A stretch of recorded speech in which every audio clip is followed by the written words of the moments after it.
रमा के परिचितों में एक रमेश बाबू म्युनिसिपल बोर्ड में हेड क्लर्क थे।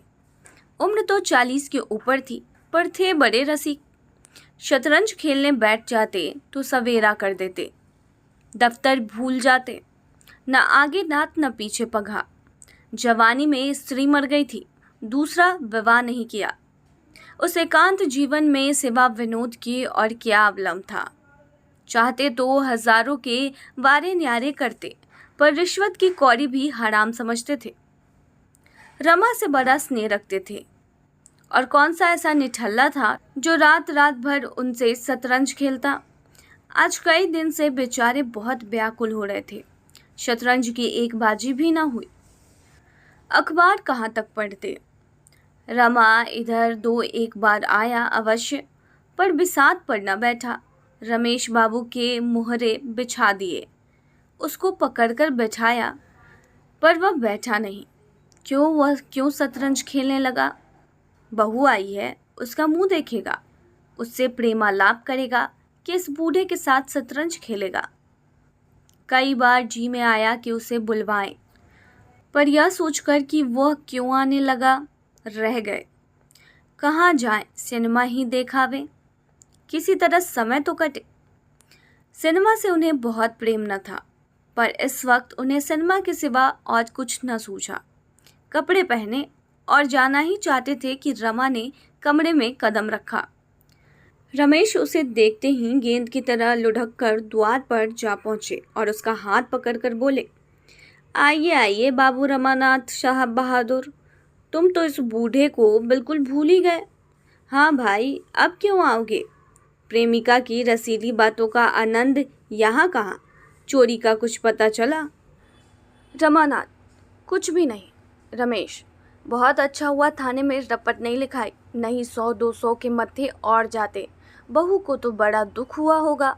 रमानाथ, कुछ पूछिए मत, तभी से दाना पानी छोड़ रखा है। मैं तो तंग आ गया, जी में आता है कहीं भाग जाओ। बाबूजी सुनते नहीं। रमेश, बाबूजी के पास क्या कोई का खजाना रखा हुआ है? अभी 4-5 हजार खर्च किए हैं, फिर कहाँ से लाकर गहने बनवा दे? 10-20 हजार रुपए होंगे तो अभी तो बच्चे भी तो सामने हैं, और नौकरी का भरोसा ही क्या, 50 रुपए में होता ही क्या है। रमानाथ, मैं तो मुसीबत में फंस गया। अब मालूम होता है कहीं नौकरी करनी पड़ेगी। चैन से खाते थे और मौज उड़ाते थे, नहीं तो बैठे बिछाए इस माया जाल में फंसे। अब बतलाइए, है कहीं नौकरी चाकरी का सहारा?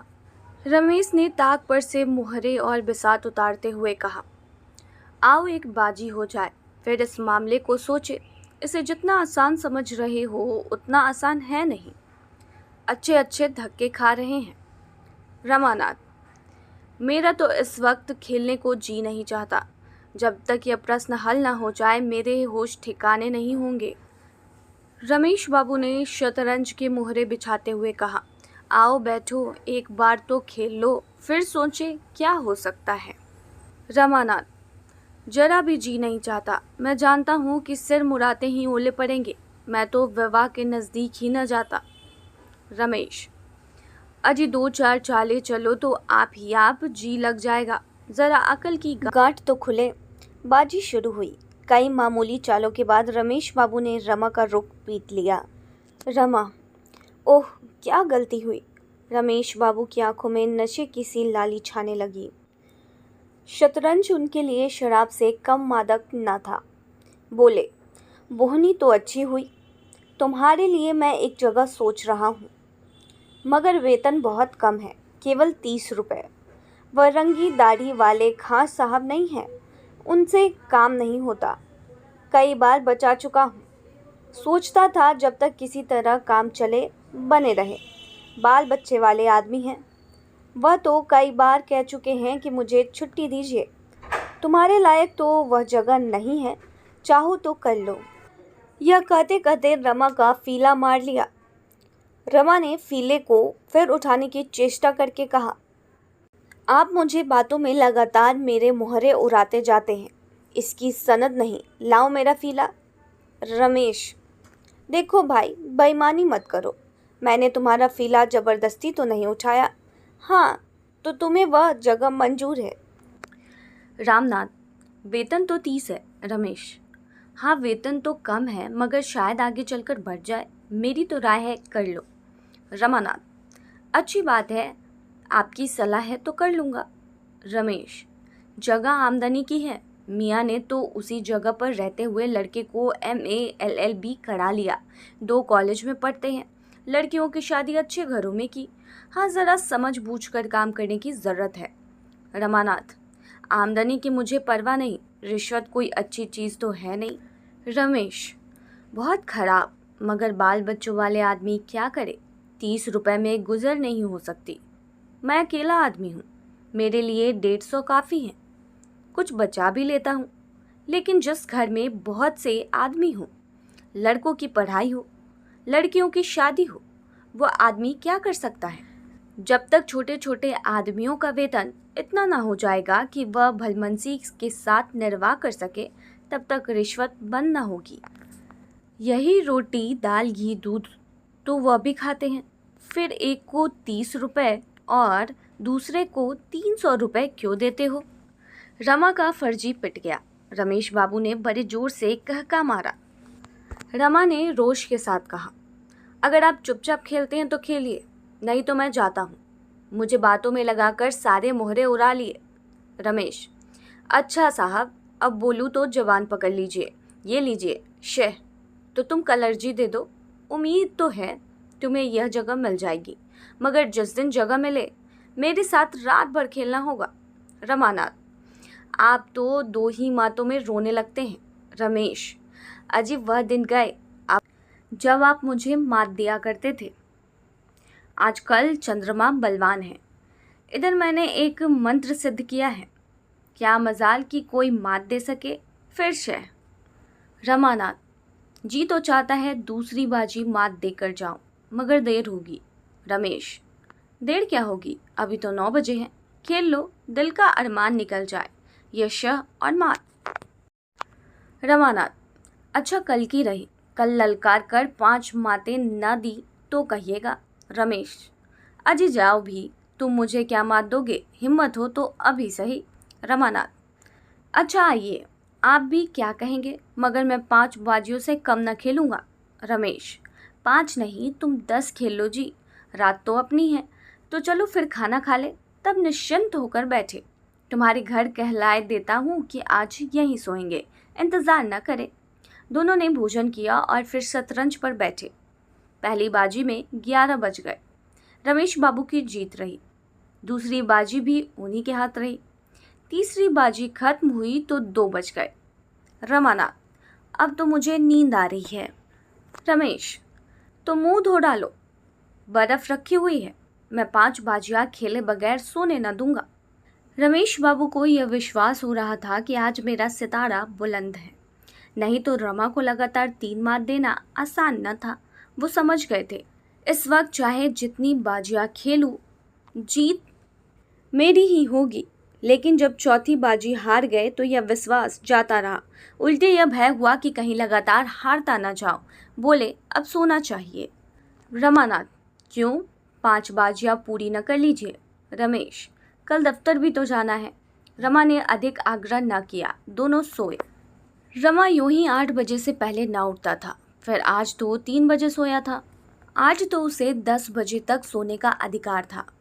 रमेश नियम अनुसार 5 बजे उठ बैठे, स्नान किया, संध्या की, घूमने गए और 8 बजे लौटे। मगर रमा तब तक सोता ही रहा। आखिर जब 9:30 बज गए तो उन्होंने उसे जगाया। रमा ने बिगड़कर कहा, नाहक जगा दिया, कैसी मजे की नींद आ रही थी। रमेश, अजी वह अर्जी देना है कि नहीं तुमको। रमानाथ, आप दे दीजिएगा। रमेश, और जो कहीं साहब ने बुलाया तो मैं ही चला जाऊंगा। रमानाथ, जो चाहे कीजिएगा, मैं तो सोता हूँ। रमा फिर लेट गया और रमेश ने भोजन किया, कपड़े पहने और दफ्तर चलने को तैयार हुआ। उसी वक्त रमानाथ हड़बड़ा कर उठा और आंखें मलता हुआ बोला, मैं भी चलूँगा। रमेश, अरे मुँह हाथ तो धो ले, भले आदमी। रमानाथ, आप तो चले जा रहे हैं। रमेश, नहीं, अभी 15-20 मिनट तक रुक सकता हूँ, तैयार हो जाओ। रमानाथ, मैं तैयार हूँ, वहाँ से लौटकर घर भोजन करूँगा। रमेश, कहता तो हूँ, अभी आधे घंटे तक रुका हुआ हूँ। रमा ने 1 मिनट में मुंह धोया, 5 मिनट में भोजन किया और चटपट रमेश के साथ दफ्तर चला। रास्ते में रमेश ने मुस्कुराकर कहा, घर क्या बहाना करोगे, कुछ सोच रखा है? रमानाथ, कह दूंगा रमेश बाबू ने आने नहीं दिया। मुझे गालियां दिलाओगे और क्या फिर कभी न आने पाओगे? रमानाथ, ऐसा स्त्री भक्त नहीं हूँ। हाँ, यह तो बताइए, मुझे अर्जी लेकर तो साहब के पास न जाना पड़ेगा? रमेश, और क्या तुम समझते हो घर बैठे जगह मिल जाएगी? महीनों दौड़ना पड़ेगा, महीनों। बीसीओ सिफारिशें लानी पड़ेंगी, सुबह शाम हाजिरी देनी पड़ेगी। क्या नौकरी मिलना आसान है?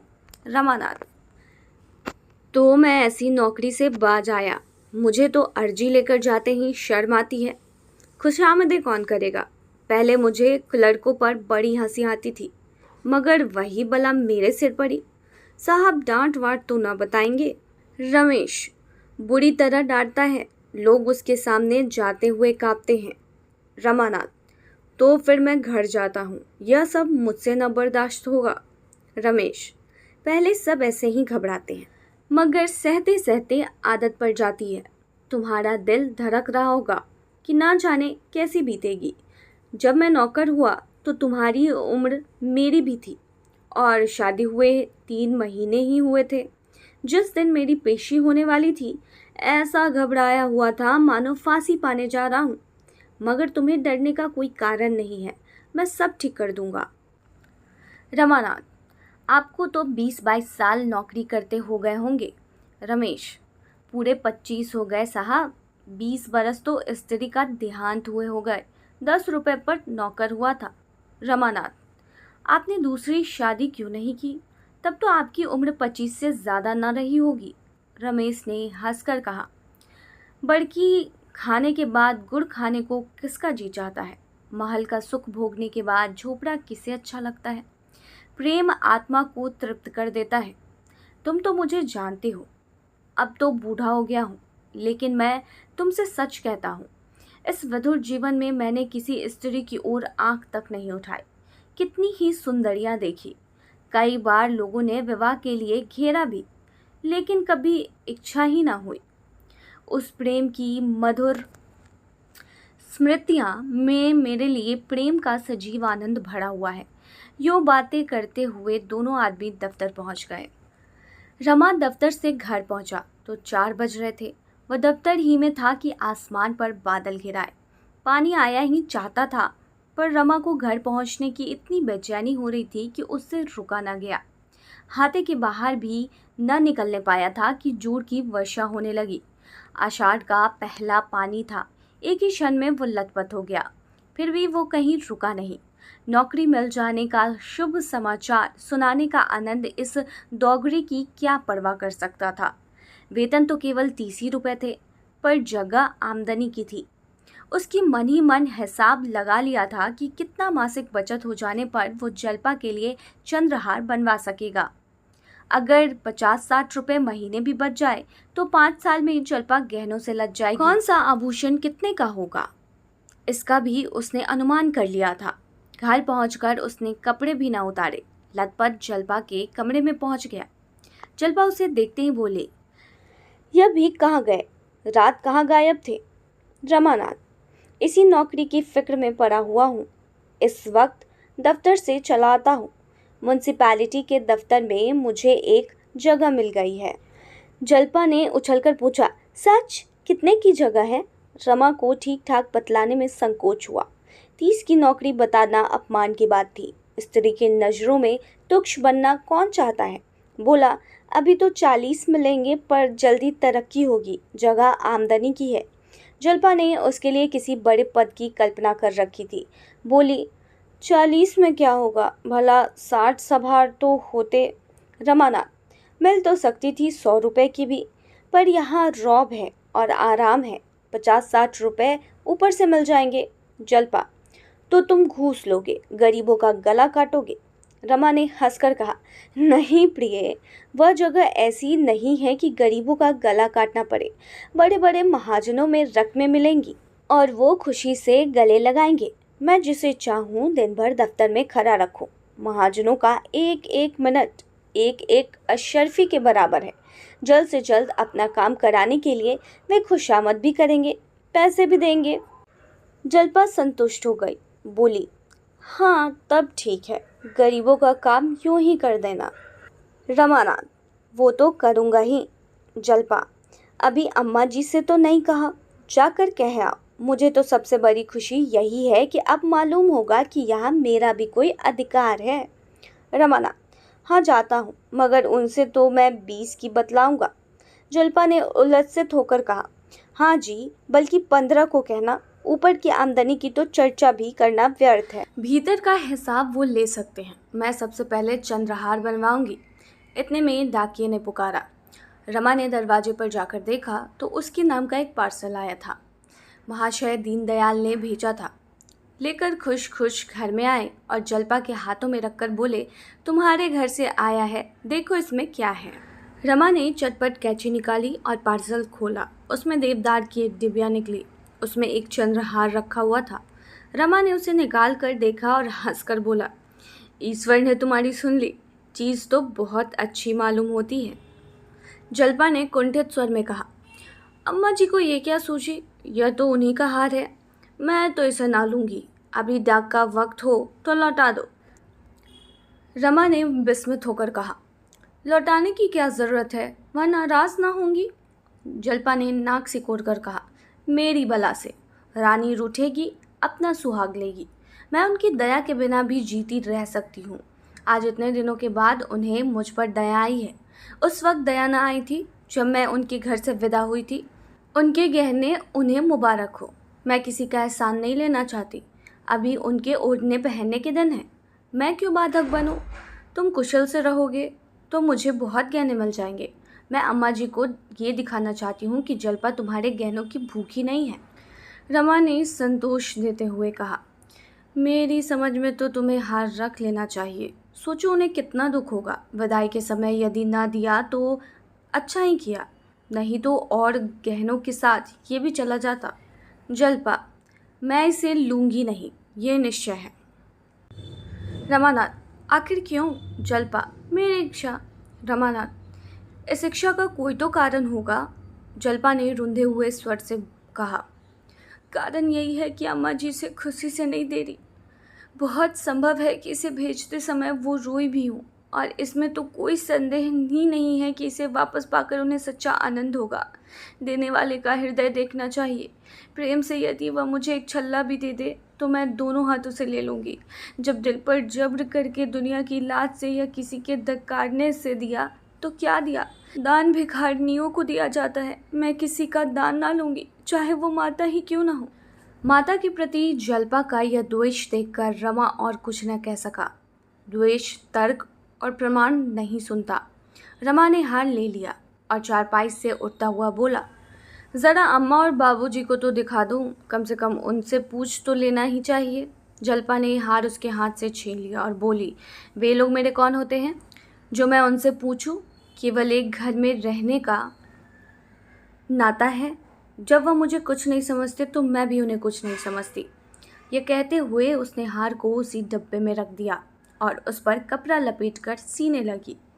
रमा ने एक बार डरते डरते फिर कहा, ऐसी जल्दी क्या है, 10-5 दिन में लौटा देना, उन लोगों की भी खातिर हो जाएगी। इस पर जल्पा ने कठोर नज़रों से देखकर कहा, जब तक मैं इसे लौटा ना दूंगी मेरे दिल को चैन न आएगा, मेरे हृदय में कांटा सा खटकता रहेगा। अभी पार्सल तैयार हुआ जाता है, हाल ही में लौटा दो। एक क्षण में पार्सल तैयार हो गया और रमा उसे लिए हुए चिंतित भाव से नीचे चला।